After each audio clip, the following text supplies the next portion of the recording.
Hey guys, WoodenFan 1 here. Yep, Thomas Wooden Railway's dead. We've all known it for a while, I know. And what's left in its place? Well, what's this? It's all dead and gone.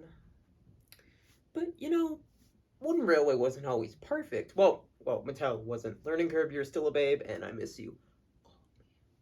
No, Mattel had its problems. The engines were pretty good, you know. They're dumb engines like the Roll and Whistle Range. They were a thing. But, you know, the one thing I never really liked with Mattel was their sets.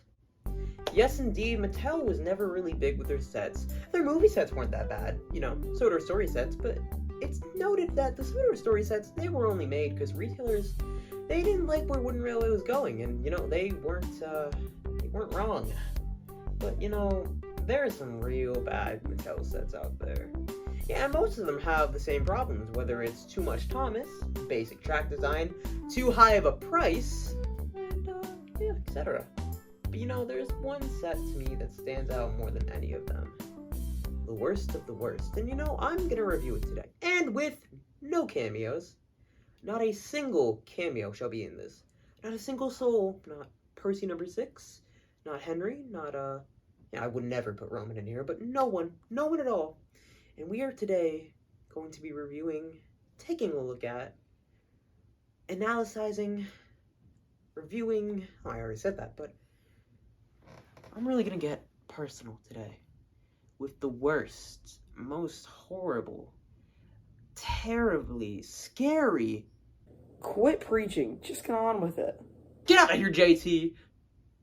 God damn, son of a JT, you mother... I'm sorry, we seem to be having some technical difficulties.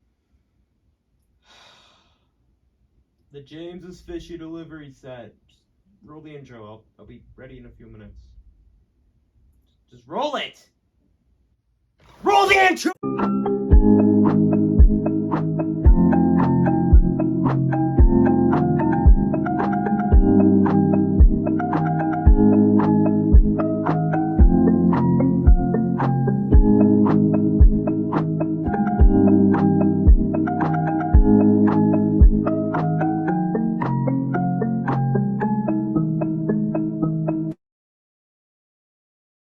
The James's Fishy Delivery set was a set that was based on the season 17 episode The Smelly Kipper.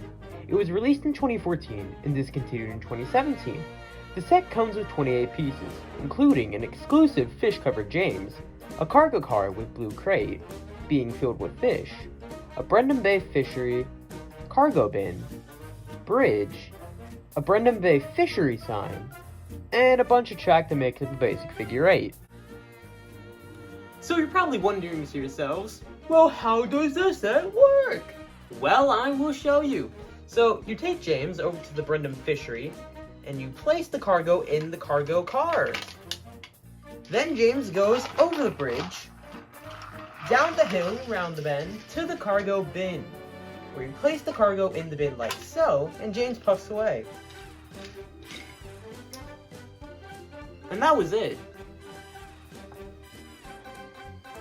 So let me tell you why this set's really unremarkable. In short, there's nothing really special about this set. It's just a basic figure 8 with a few goodies sprinkled in. This seems to be a problem with most Mattel sets, which aren't movie sets or Soda story sets. However, I would be lying if there weren't a few cool things about this set, but the negatives outweigh the positives by a long shot. But let's talk about the good before we go into the bad. The Brendan Fishery, for being a mostly plastic item, is actually a really cool thing to have. It's really nicely detailed, and it gives me a barrel loader vibe, and the fish on top are actually really relaxing and cool to look at. It's just really fun to spin them around and see them slide. Although it's a small touch, I'm really glad this isn't the stock standard James.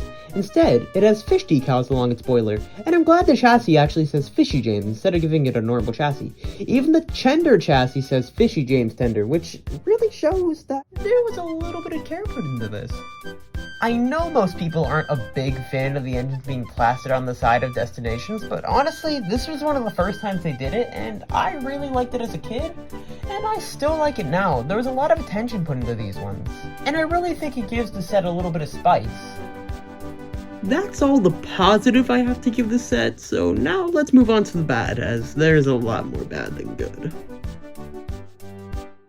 The Brendan Fishery may be aesthetically pleasing, but when it comes to functioning, it doesn't work that well. As you can see, I've tried various times to get the cargo into the car, and it just never seems to work. Whether it doesn't actually come out, whether it doesn't land right, whether it doesn't get in correctly, it's pretty frustrating. And while the bridge support has nice details, I still don't get why the track itself is plastic, but I mean, that's pretty expected. Now, I'm really happy this is the James set and Thomas is nowhere to be seen, but it still feels kind of bare. Now, you might be wondering, well, how would you fix this? Well, it's really simple, and I'm kind of surprised they didn't do this. Actually, I'm not that surprised. Now, I would understand not putting Cranky in the set because too big, Henry in the set because too long, or Thomas in the set because Thomas. But, you know, there's one character I'm surprised they didn't put in here. He was in the episode. He was literally released in 2014. And that character is Porter. Porter was literally at the docks talking to James various times in the episode, so I don't get why they couldn't have included him as another engine to go along with the set. I mean, kids could literally reenact scenes from the episode.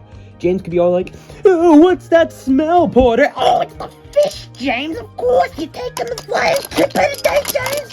Hurry up."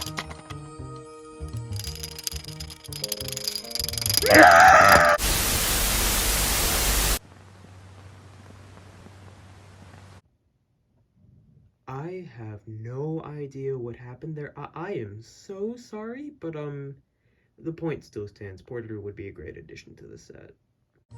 And while we're on the topic of ways to improve the set, I really don't like the basic figure 8. I mean, yeah, there's a hill and a bridge, but it's just not enough. I'd say let's include a little bit more track. Well, I don't know, maybe like this? I mean, yeah, it's not perfect, but it's a lot better than what we were given. And these are just little things that could make the set a whole lot better. I mean, with another engine and extra track, I'd say it was worth what I paid for back in the day. Which was way too much for what we got. But for the set I just designed, I'd happily pay the price. But unfortunately, there is no Porter and no extra bit of track, which overall makes this set a pass. It has some fun ideas, and it's a nice concept, but overall, it was poorly executed. You aren't really losing much if you don't pick this one up. I give this set a 5 out of 10, and I'm not just saying that because James. Boo! This set has way too many problems to ever recommend me picking it up. I mean, I guess if you find it for cheap, sure, but yeah, overall, skip it. You know, I feel kind of bad. I probably ticked a few fans off. I mean, that was a good episode, and James is one of my favorites, so just, I wish I knew a way to make it up to the fans, and James. But what could I do? I know. 1, 2, 3, 4, 5.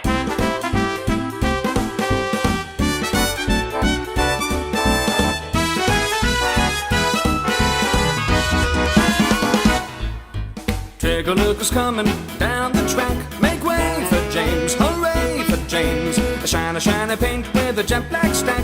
Make way for James, hooray for James. What is for certain and we really should note, it's indisputable. Let's take a vote. He's the really splendid engine with a bright red coat.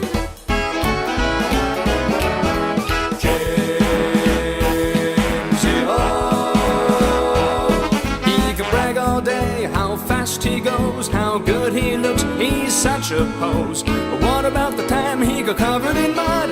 Oh, what a dope, what a dud. But up and down the line you'll hear the others say, despite his vanity, he really is okay. Dependable, reliable, and seldom late. We all think James is great.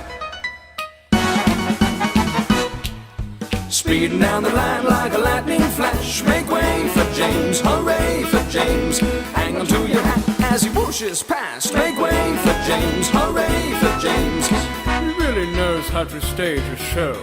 You better stand back and watch him go. He's the really splendid engine with a bright red coat.